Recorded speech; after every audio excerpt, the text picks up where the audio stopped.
So tayo po ay simula po tayo. At tayo pasalamat po na binigyan pa rin tayo ng Diyos ng karagdagan ng ating buhay at tayo po ay nandito. Sa ating pong pag-aaral ng nakarang linggo, ang ating pinag-aaralan po ay tayo po ay makalagad ng ating Panginoon at isang bagay na dapat natin gawin ay tayo po ay maging mamalakaya. Malalim Tagalog yun, ano? Ibig maging isda. Kaya lang, parang hindi magandang sabihin, maging isda lang tao. Kasi hindi naman isda yung kinukuha mo. Sabi sa Tagalog, mamamalakaya. Noong unang panahon, hindi ko alam sabihin nun. Ngayon ko lang nalang, maging isda pala. So, nung nakarang linggo, 30 dahilan ang ating nakita. Kaya kailangan tayo maging mamamalakaya ng mga tao, fishers of men. Number 1, tayo po'y sumusunod sa Panginoon. Ang ating Panginoon, siya pupunta sa lupa upang magligtas ng mga tao kanya. At ang pamamalakaya ng mga tao, ang layunin po niya, ay ligtas sa mga tao mula sa kailang mga kasalanan. Pangalawa, nagbibigay po sa atin ng sense of purpose. Na ipakilala natin sa noong nakarang linggo, maraming mga tao, minsan mga sikat na tao inaidolo ng mga maraming tao, artista, o mga musician, etc., politiko, nagpapakamatay sila Ang dahilan noon, sila nagtatagumpay, marami silang pera. Ang karamihan dahilan noon, wala silang nakikitang layunin sa kanilang ginagawa. Wala silang sense of purpose. So isang bagay bilang alagad ng Panginoon, ng ating sense of purpose, ay tayo rin po maging instrumento ng Panginoon para maligtas yung iba. Gives a sense of purpose. At nagtapos po tayo sa pangatlo. Ito po ay magiging kalugod-lugod sa ating Panginoon. Silin natin, kung tayo po ay nagtatrabaho, halimbawa, sa isang kumpanya, meron tayong boss. Lahat ng ating ginagawa para maging kalugod-lugod tayo sa boss natin, kaya hindi kayo nagtatrabaho ng mabuti, di ba? O, siyempre, papantin sa atin yun dahil kung tayo nagtatrabaho ng mabuti, asensi tayo. Pero, basically, gusto mo maging kalugod-lugod sa boss mo, kaya kayo nagtatrabaho ng mabuti kayo. So, ganoon din po sa ating pagiging mamalakaya ng mga tao. Ang tandaan po natin, ayaw ng Diyos ng sino man ay mapahamak. Tandaan po natin yun.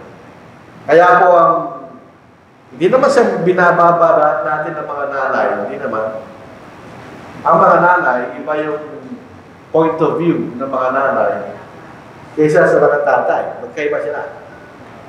Ang tatay, hindi sila emotional, hindi sila katulad ng mga nanay, pero sila yung nangangalaga sa pamilya nila, di ba? Ayaw mo mapahamak ang mga anak mo. Yun ang basic na gawain ng isang tatay. Yung nanay, bisa constitutor yan. Yung tatay, hindi. Dahil di siya emotional. So, makikita natin, kaya ang description sa Diyos ay tatay, hindi nanay. Dahil nakikita natin, ang Diyos ay firm sa kanyang kagustuhan ng sino ba, di ba, pahamak. Yan ang gusto niya. Lahat ng mga tao na kanyang kilala, sila yung maliligtas.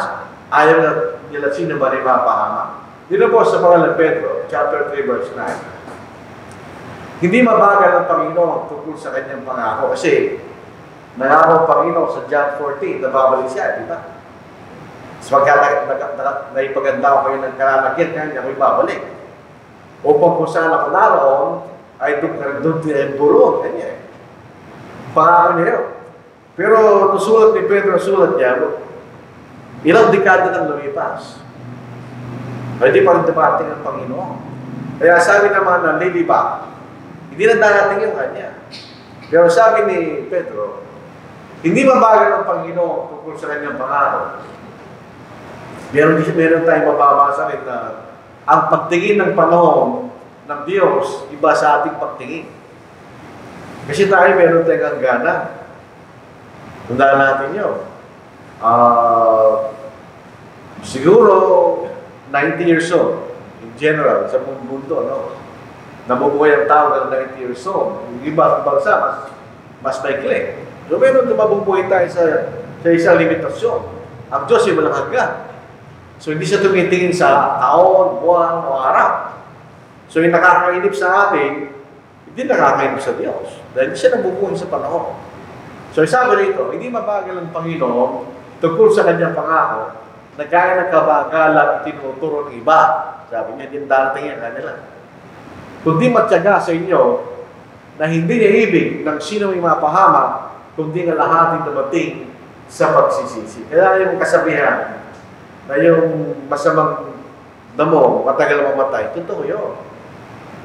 Kasi yung masamang damo, kailangan niya maligtas.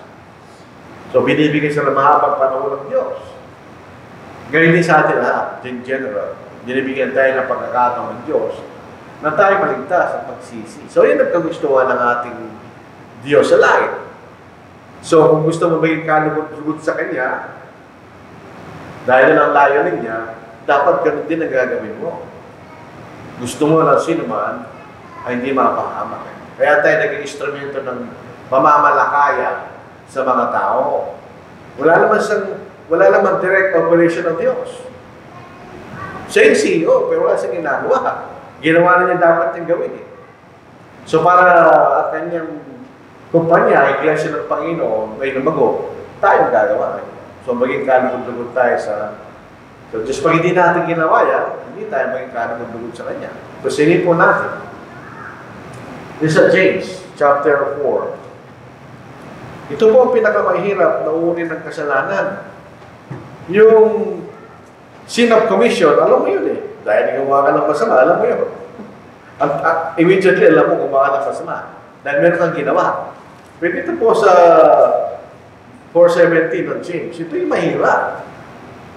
Kung sino mga nakakaalam ng paggawa ng mabuti, ngunit hindi niya ito ginagawa, ito yung kasalanan sa kanya. Yun ang mas mahirap na kasalanan. Kasi bisan hindi mo naiisip. Alam mo dapat mo gawin, pwede mo ginagawa. Ay, mas mahirap yun, di ba?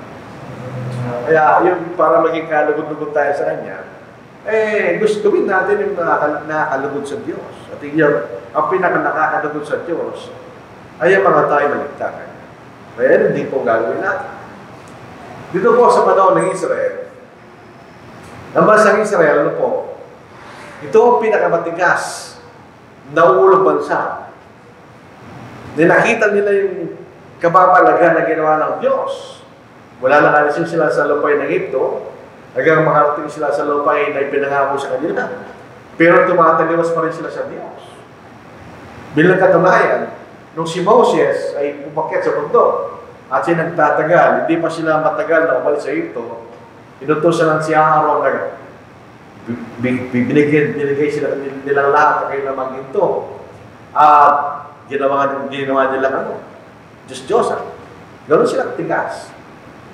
So ayaw ng Diyos pa rin kahit itong bansang Israel na ito na sila ay mapapahamak sa ina. Sabihin mo sa kanila kung paano buhay ako, sabi ng Panginoon Diyos.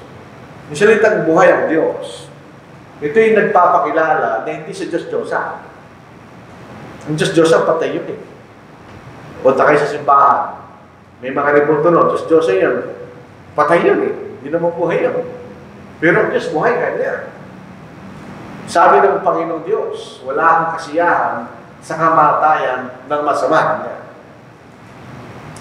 Yung mga tao, baligtad. Pag namatay yung kaaway mo, buti nga sa'yo, kailangan kang misa. Gawin din dapat yun. Pero ang Diyos hindi. Wala akong kasiyahan sa kamatayan ng masama. Kundi ang masama ay tumalikod sa kanyang lakad at mabuhay. Manumbalik kayo mula sa inyong masasamang lakad, sapagat bakit kayo mamamatay o sa umayan ng Israel. Kahit ang Israel sa kanilang kasamaan, hindi sila agad pinarusahan ng Diyos. Binigyan pa rin sila ng pagkakataon. Until sa time na hindi sila nagsisi, so sila naging alipin sa lupay ng Babylon. Pagpasinin niyo ang punto de vista ng Diyos. Kasi mapagpanginoon, binibigyan tayo ng pagkakataon. Di ba? Yun ang gusto niya. Na walang sino man ay maparusahan ng mapaham. Gusto niya ang mga lahat ay maligtas. O, tingnan niyo. Sa pangalang Timoteo chapter 2 verse 3. Ito'y mabuti at kahaya-aya sa paningin ng Diyos nating tagapagligtas. Kung nagtataka po kayo, minsan, di ba yung nababasa niyo sa Biblia niyo, baka yung Biblia niyo, yung dating ang Biblia, yung lumang salin. Tandaan po ninyo, yun ay sinalin ng 1905. So, ibig sabihin, marami ng pagbabago sa wika natin mula noong 1905 hanggang sa panahon natin ngayon. So, noong 2001, dinrevise po nila yun. Ito yung Biblia, yung 2001. Nakita ba mas maliwanag, basahin, pero hindi naman siya lumalayo sa dati, as para lang sila.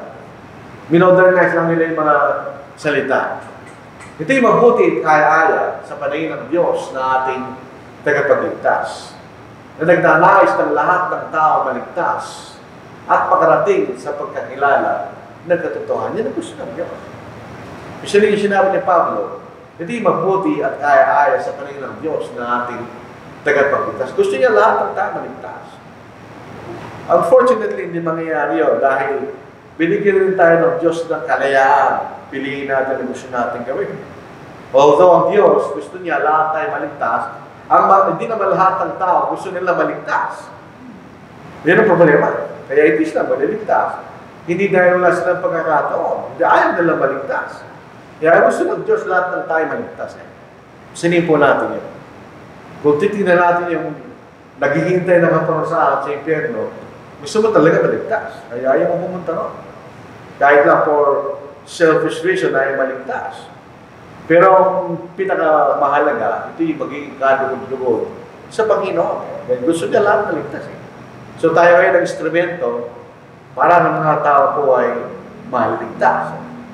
Kaya kung tayo, ang Diyos po yung nalulugod, pagka tayo ng mga Kristiyano na kanyang mga anak at talagang ng Panginoon, ay kasama tayo sa pamamalakayan ng mga tao. So hindi po ito choice. Ito ay isang obligasyon, bawat Kristiyano. Hindi naman ibig sabihin na pupunta ka sa kanto at magsisigaw pa. Hindi naman gano'n. Sa ating sariling paraan, in other words, di ba? Sa ating mga kilala, kaibigan, etc. Yun ang paraan na sinasabi ng ating Panginoon. Number 2, may malaking pangailangan. There's a great need. Sa ibang bagay, hindi sa spiritual, sa physical na larangan, pag meron dakilang pangangailangan, mas malaking ginagawa ng pamahalaan. Di ba? Nagkaroon ng bagyo. Marami na sa lanta. Hindi yung ordinary gagawin ng pamahalaan, di ba? Gagawa siya ng extraordinary na paraan para maligtas yung mga tao yun. Bakit? Because there is a great need. Gayun din po sa mga tao. Meron pong pangangailangan na sila'y maligtas. Ang ating Panginoon, nung siya'y nabubuhay, meron po siyang compassion. In other words, siya'y naawa sa mga tao. Lalo na yung mga taong nasa pagkakasala at alam niya sila'y mapaparusahan. Meron siyang compassion sa kanila. Hindi siya walang pakialam. Nalulungkot siya, sabihin. At naawa siya sa atin. Dapat meron din tayong compassion dun sa ganong klaseng dahilan. Gamitin na natin compassion, bibigyan ka sa mga namamalumos o nangangailangan, okay yun. Pero higit pa doon ang dapat nating pagkaawa sa mga tao kung hindi sila maliligtas. Yun po mas nakakaawang kalagayan. Dahil pag nagta sa kabaong yung tao at hindi siya sumunod sa Panginoon, alam natin kung saan pupunta yung tao niya. Hindi mo na siya makikita. Kahit kailan. Dahil mapupuntahan niya eh. Hindi mo na siya makikita kahit kailan. So, dapat maawa tayo sa mga tao para sila ay magkaroon ng kaligtasan. Basahin po natin yung talata. Nilipot ni Jesus ang lahat ng mga lungsod at mga nayon at na nagtuturo sa mga sinagoga nila at pinapangaral ang magandang balita ng kaharian at pinapagaling ang bawat sakit at bawat karamdaman. Pansinin po natin, kapag ka nababakit yung magandang balita, bago namatay ang Panginoon, ang magandang balita na yun ay may kaugnayan sa pagdating ng kaharian. Hindi ibig sabihin na nabasa natin yung salitang Ebanghelyo sa bagong tipan, tumutungo ito sa pagkamatay, pagkalibig at pagkabuhay ng Panginoon. Hindi yun. Ang salitang gospel ay generic. Ano ba magandang balita ay gospel. Yun ang salita nila. At pinapagaling ang bawat sakit at bawat karamdaman. Na makita niya na napakaraming tao, nahabag siya sa kanila. Sapagkat sila'y nangangabat at naglumpaypay, nagaya ng mga tupa na walang pastor. Kaya sinabi niya sa kanya mga lagad, tunay na napakarami ng ahanihin, ngunit kakaunti ang magagawa.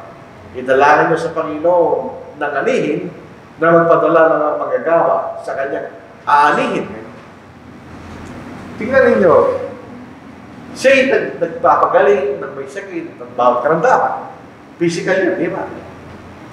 Pero mas bigit na siya'y nahaba. Hindi doon sa may sakit, may karamdaman, may ulas yun. Pinagaling na nga niya. Nahahabag siya. Tingnan niyo salitang ginamit, siya'y nangangamba. Nangangamba.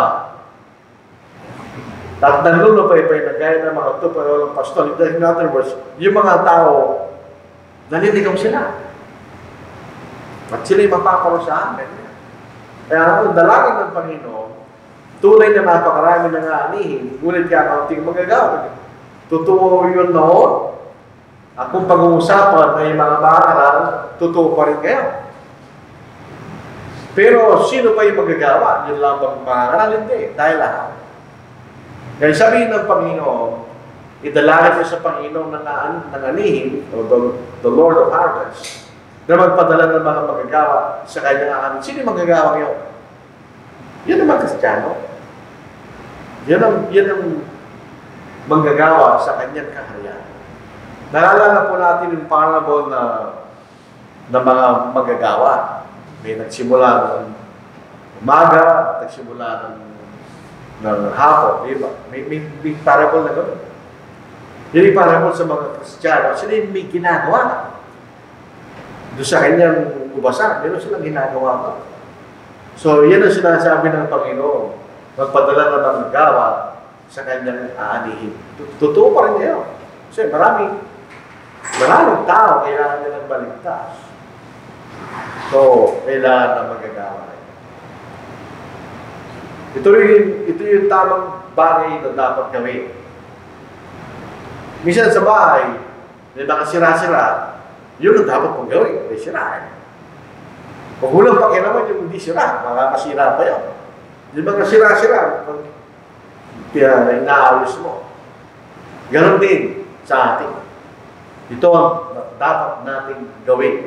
Ito yung tamang bagay na dapat nating gawin. Doon sa pangalang hari, chapter 7, 2-10, pero ito lang po tayo sa verse 9. Pagkatapos sinabi nila sa isa't isa, hindi tamang ginagawa natin. Ang araw na ito ay araw ng mabuting balita. Kung tayo mananahimik at maghihintay ng liwanag sa kinamagahan, parusa na abot sa atin. Tayo na kayo, umalis na tayo at ating sabihin sa sambahayan ng hari. Ito yung magkitawin. Tapos nakita sila nakasumpong sila ng biyaya. So, anong gagawin natin? Sabi nila. Kung hindi tayo magsasalita, hindi malalaman yung biyaya ito. Kaya sabi nila, kailangan hindi tayo pwede manahimik. Kailangan na tayo pumunta ngayon, sabihin natin, ganyan, itong biyaya ito. So, yun ang tamang bagay dapat natin gawin. Kapag may nababalitaan tayo sa mga nababasa na sa YouTube, mga gamot sa ganito sakit. Tapos nasabi natin sa iba, nakita ko sa YouTube, bakit mo sinasabi yun? Para matulungan mo yung tao yun na may karamdaman na gano'n. Yun ang tamang bagay dapat gawin. Huwag kang tumahimik. Dahil pag tumahimik ka, kahit nakakita ka ng ganong mabuting bagay, hindi ka makakatulong sa iba, di ba? So, yun makikita natin. Ito yung tamang bagay na dapat nating gawin. Ito yung problema ng tao. Problema natin lahat. Pagkakuha yung tao, hindi natin pinapansin. Pag namatay na, doon tayo umiyak. Di ba baliktad yun? Hindi na yun. Kahit umiyak ka pa na sa libong takot ng iyak, hindi na marinig na namatay yun, di ba? Para sa sarili mo na lang yun kung meron ka guilt na nararamdaman. Pero yung buhay siya, doon na dapat natin gawin. Hindi na natin malilitis na patay na siya. So, yun ang dapat natin gawin. Pagbuhay pa yung mga tao. Yung pong nakatanggap ng pagkapatawaran na kayo ng magkasalanan, nalalaman natin kung gano'ng kahalaga yung biyayang yan, alam natin yun. Hindi ba dapat sabihin natin sa iba? Dito sa awit, 22 verse 1. Mapalad siya na pinatawad ang pagsumay ng kasalanan yung tinakpan. Yun ang ginagawa ng Diyos eh. Pag kinatawad tayo, inaalis na yung kasalanan natin. Mapalad ang tao na hindi pinaparataran ng kasama ng Panginoon at sa kanyang espiritu ay walang pandaraya. Sinasabi ito, gano'ng kaganda na patawarin tayo ng Diyos. Pag wala na masasabing kaparat-paratan ng kasamaan ng Panginoon sa iyo, eh di maganda yun, di ba? Maganda, sabi nga po ng sumansama, palad siya na pinatawad ng pagsuway ng kasalanan tinakpan, palad siya kanya. Ang tanong, ikaw lang ba dapat mapalad? Mapakapalaran yun, sabihin, magandang bagay yun, tinagyan mo sa Diyos. At alam mo maganda, ikaw lang ba dapat namanggap no? Hindi ba dapat ibigay mo sa iba? Yun ang logic mo, no? Di ba? Maganda yun. So, ito rin po yung ating katungkulan.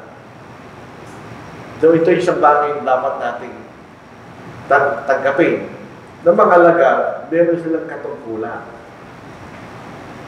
At isa sa mga katungkulan na ito, ikaw rin tayo ng alaga. In other words, pangalan natin ibangin sa iba. Kaya kung ikaw ay isang lingkod, kailangan mong gawin nyo. Dito po sa Lucas 17 verse 10, ito po ay kasangbahay. Dati ang tinatawag natin sa mga kasangbahay, katulong. Kaya kasangbahay ka natin. Gayun din naman kayo, kapag nagawa na ninyo ang lahat ng mga bagay na iniutos sa inyo, inyong sabihin kami mga libing walang kabuluhan. Ginawa lamang namin ng aming katungkulan. Pero isipin mo natin itong usap na yun. Kung ang isang alipin o isang kasangbahay, o isang katulong, ginawa niya dapat niyang gawin, pero wala pa rin siyang kabuluhan. Na ginawa lang niya dapat niyang gawin. Paano kung hindi mo ginawa ang katungkulan mo? Hindi na alam mo walang kabuluhan, di ba? Isipin natin ang pang-usap na sinabi ng Panginoon. In other words, pag niligtas ka ng Panginoon, at ginagawa mo yung katungkulan mo dahil niligtas ka ng Panginoon, wala kang dapat ipagmalaki. Ginawa mo lang ang dapat mo gawin. Paano kung hindi mo ginawa? Hindi na naman mapaksik yung kalagayan mo. Kung ginawa mo lang sabihin, ginawa mo na yung dapat gawin, magsasabihin pa rin ng Panginoon sa'yo, ay alipin, walang kabuluhan. Ginawa lang dapat yung gawin. E paano kung hindi mo ginawa? Isipin niyo yung sitwasyon na yun, di ba? Ito po ay isang pangusap mapapaisip ka, hindi lang kung walang pag-asa ka, hindi mo ginawa yung dapat natin gawin. So ito po isa sa mga katungkulan na sinasabi sa atin ng Panginoon. Doon po sa Israel, may mga tore. Tapos may mga watchmen doon. Meron silang pakaka. Pag dumating kaaway, magwawaning sila. Para yung mga Hudyo, mga Israelita, makapaghahanda sila sa kaaway. Yan ang purpose yun. So, nagbibigay sila ng babala. Ginapunin. Ang salita ng Panginoon dumating sa akin o sinasabi, anak ng tao, pasinin ninyo. Kung nakikipag-usap ka sa Magdesa ni Kristo, sa Kristo yan. Ang salita ng anak ng tao, ibig sabihin tao ka. Kasi anak ng tao eh. Ito yung sa ibang paraan lang na sinasabing tao ka. So sabi, anak ng tao. Sino ba kausap ng Panginoon? Si Ezekiel. Hindi ang ating Panginoon. Magsalita ka sa iyong mga kababayan at sabihin mo sa kanila, kapag aking dinilang tabak sa lupain at ang taong bahay ng lupain ay kumuha ng isang lalaki sa gitna nila bilang bantay nila, o yung watchman, at kung makita ng bantay na dumarating ang tabak sa lupain at kanyang hipan ang trumpeta at bigyan ng babala ang taong bayan, ano ang makarinig? Sino bang makarinig ng tunog ng trumpeta at hindi pinansin ang babala at ang tabak ay dumating at papatay siya, ang kanyang dugo ay mapapa sa kanyang sariling ulo. Narinig niya ang tunog ng trumpeta at hindi niya pinansin. Ang kanyang dugo ay sa kanya. Ngunit kung kanyang pinansin, ay naligtas sana niya ang kanyang buhay. So in other words, yung bantay, ang trabaho niya, magbigay ng babala. Ang pangangaral ng Ebanghelyo ay pagbibigay din ng babala. Darating na kaparusahan kung hindi ka makikinig. Kung inaralan mo yung tao, yung aplikasyon nila inaralan mo yung tao, hindi siya nakinig, wala ka ng problema doon. Ang dugo mo, ang kanyang dugo ay wala sa'yo. Nasa kanyang dugo niya dahil hindi siya nakinig. On the other hand, tuloy mo natin. Ngayon, kung makita ng bantay na dumarating ang tabak at hindi umihip ng trompeta at ang taong bahay na hindi nabigyan ng babala at ang tabak ay dumating at pinatay ang sino man sa kanila, ang taong yun ay kinuha sa kanyang kasamaan, ngunit ang kanyang dugo ay sisigilin ko sa kamay ng bantay kanya. In other words, pag hindi ginawa ng bantay, yung kanyang gawa at namatay yung mga tao kanya, ang mga dugo ng mga tao nasa kanya, para siya ng Diyos. Yung unang bantay na nagbigay ng babala at hindi nakinig yung mga tao, hindi pa siya ng Diyos yun. Ginawa niya kanyang gawain. Pero yung bantay, niya ginawa yung gawain niya at namatay yung mga tao kanya, ang dugo niya nasa iyo kanya. Kung meron tayong awit, di ba? Maalala po natin, you never mention him to me. Ang nagsasalita doon ay yung tao nasa impyerno. At nakita kanya, nakilala kanya, araw-araw kanya, nakikita mo ko kanya. Hindi mo man lang pinagin sa akin. Yung dugo ng tao yun ay nasa iyo. Kaya nangaral po si Apostle po, di ba? Sa mga elders, ano sabi niya? Malaya na ako sa dugo ng lahat ng tao. Bakit anong ginawa niya? Itinuro ko ang buong kapasya ng Diyos. Kanya. Wala na kayong mapaparatang laban sa akin. Ginawa ang obligasyon ko kanya. Kaya ikaw, anak ng tao, si Ezekiel, nilagay kitang bantay sa bahayan ng Israel. Tuwing marinig ko ang salita mula sa aking bibig, bigyan mo sila ng babala mula sa akin. So, hindi siya literal na may trompeta. Siya yung propeta ng Diyos. In other words, pag may sinabi ng Diyos, sasabihin din niya sa bayan ng Israel. Kapag aking sinabi sa masama, o masamang tao, ikaw ay tiyak na mamamatay. At ikaw ay hindi nagsalita o pagbigyan babala ng masama sa kanyang lakad, ang masamang yun ay mamamatay sa kanyang kasamaan. Ngunit, ang kanyang dugo ay sisigilin po sa iyong kamay kanya. So, hindi mo kanya sinabi dapat niya marinig. Ngunit, kung iyong bigyan ng mabala ng masama upang tumalikod sa kanyang lakad, at hindi siya tumalikod sa kanyang lakad, mamamatay siya sa kanyang kasamaan. Ngunit, iniligtas mo ang iyong buhay kanya. So, in other words, tayo po mga Kristiyano, para tayo pagtay. Tayo nagbibigay pamala sa mga tao. So, hindi natin ginawa yung dugo nila ay babalik sa atin. So, napaka-bigat nitong mga salita nito. Very serious. Sabihin, kung di natin gagawin, babalik sa atin yun. Sa iba-ibang degree. Siyempre, iba-ibang ating gawain sa karin ng Diyos. Pero babalik pa rin sa atin yung dugo ng mga tao kanya. Hindi natin sasabihin sa kanila. Kasi, kaya bakit natin gagawin yun? Dahil yung kung nasa kailang pagkakasala at hindi pinatawad ng Diyos, ang kailang pupuntahan ay wala ng kaparusahan. Na wala ng pardon. Ang pardon, pagka ikay buhay. Pag ikay namatay, wala ka ng pardon. Yun ang problema daw. Kaya, sinabi ko sa inyo na kayo mamamatay sa inyong mga kasalanan, sapagkat malibag kayo sumampalantay at ako nga, ay mamamatay kayo sa inyong mga kasalanan. Ito pong pangungusap na ito, naalala po natin sinabi ng Diyos kay Moises. Ang sabi ni Moises, sinong sasabihin ko na nagsugo sa akin? Sabihin mo, ako nga, ang nagsugo sa iyo. Yun ay pangalan ng Diyos. Ito'y ginamit ng Panginoon. Sabi niya, sapagkat maliban kayo sa mga palataya, ako nga. Doon sa English, meron siyang he. Pero nakahiga, italicized.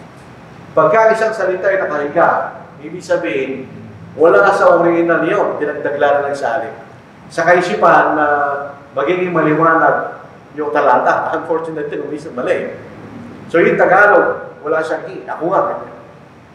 Ay mamamatay kayo sa inyo mga kasalanan. So pag hindi tayo sumampalataya sa Panginoon, ay mamamatay tayo sa ating mga kasalanan. At ano yun? Pag dumating ang pag-uko, ay pupunta tayo sa walang hanggang kaparusahan. Di ba? Kaya alam po natin yung panganib. Tulad nga pa ng isang pagbantay. So ang ating katungkulan, ay bigyan natin ng mapala. Pasilin natin. Ang ating obligasyon ay bigyan natin sila ng mapala. Hindi natin ang obligasyon, pilitin natin sila sumunod. Ang ang kanyang katungkulan ay pangalan ng Ebanghelyo. Wala akong katungkulan, pilitin kita na kay sumunod. Ang duty na nakikinig ay siya sumampalataya sumunod. So yung duty na nangangaral. Ang duty na nakikinig, maniwala at sumunod. Ganyan. So dito po sa Panginoong Korinto. Kaya basahin po natin 2 chapter 5, 9-11. Ito po yung isa pagkakataon na sinabi ni Pablo na lahat ng mga bagay nating ginawa sa ating katawan ay hatol ng Diyos. Kung anong kaparaan ang ginamit natin ng ating binigay sa atin ng Diyos. Sabi po natin. Kaya maging nasa tahanan, malayo sa tahanan, ang aming mitihin ay ang bigyan siya ng kasiyahan. Ngunit sapagkat tayong lahat ay kailangan umarap sa hukuman ni Kristo upang bawat isa ito magkap ng kabayaran sa mga bagay ginawa niya sa pamagitan ng katawan, maging mabuti ang masama. Yaman na nalaman ang takot sa Panginoon, inikahit namin ng mga tao. Ngunit kami hayag sa Diyos. At ako yung marasyon na kami, ihagtin sa inyong mga budhi. Hindi namin magmamapuri muli ang aming mga sarili sa inyo, kundi binibigyan namin kayo ng pagkakataon, may pagmalagay kami upang masagutin niyo ang mga pagmamalaki batay sa palabas na kanyuhan at hindi sa puso. Sintin niyo sinasabi ng Pablo. So, ahatulan tayo kanya. Yung mga bagay na ginawa natin sa ating katawan. Kaya, ang obligasyon natin, bigyan natin ng babala, yung mga tao. Yun lang kung makikita natin. Ngayon, pag may nabautismuhan, sa mga nagtatrabaho, mga kapatid, ang ating kasiyahan, dalawa. Pag nagawa mo, mabuti, gawain mo. Kasiyahan ka doon. Pangalawa, pag nagkamisyon doon, siya ka rin. Yun ang kasiyahan mo. Ay, hindi naman normal yung tao na nasisiyahan siya magtrabaho, tapos hindi siya nasisiyahan pag may sweldo siya, normal na tao yun. So, yun ang kasiyahan niya. Pero pag nabautismo, may nabuti, ano yung kasiyahan mo? Hindi ka nang babayaran na binautismo mo eh. Ang kasiyahan mo ay say, maliligtas. At yung kasiyahan, hindi mababayaran nyo. Nagsya naman halaga ng pera. So yung trabaho ng pangaral o paggawa ng halaga, hindi ito isang bagay na hindi maganda o unshareable, hindi. Kundi ito isang biyaya at pribileyo na binigay sa atin ng Diyos. Isipin mo, ikaw ay naging instrumento para isang tao ay maligtas. Kaya pag minabautismo, kahit isa lang, yun ay isang panahon kung nagagala ka, may isang tao na ligtas at gawa. Dito po sa Lucas 15 verse 7, tasunod tayo sa verse 10. Sinasabi ko sa inyo, magkakaroon na higit na kagalakan sa langit. Dahil sa isang makasalanan nagsisisi, kaya Kaysa 79 mga tao matuwid na hindi nakakailangan ng sisi. Hindi naman siya hindi nagagalang ang Diyos sa mga tapat. In other words, sa sinasabi lang niya, walang problema yung 99. Gayun din, sinasabi siya niya, may kagalakan sa rapor na mga ng Diyos dahil sa isang makasalanan nagsisisi ka. So hindi ito natin tignan natin na mabigat, na gawain ito eh. Ito isang magandang parangatong na gagamitin tayo ng Diyos para maligtas yung mga kaluluwa. Gusto ko lang magtapos. Pero mabibigil lang ito. Malapit na ako, kapatid. Tapusin na natin. Yung mga alagad ng unang siglo, ganun ang damdamin nila. Pinasasuntin. Kaya sinuko sila na iglesia sa kailang paglalakbay at pagdaan sa Phoenicia at Samaria, inuulat nila ang pagbabagong loob na mga hintil at sila'y nakapagbigay ng malaking kagalakan sa lahat ng mga kapatid. Bakit nagagaling mga kapatid sa Antioch? Nagsuko kay Paulo at Bernabe. Sila nagbigay ng pera sa kanila para makapaglakbay sila. Dahil may naligtas. Hindi mga naligtas, hindi ba sila miyembro sa Antioch dahil sa mga ibang lugar yan eh. Pero bakit sila nagagalaw? Dahil may mga kaluluwa niya na naligtas at napatawag ng kailang mga kasalanan. Sabi ko na, tapusin na natin.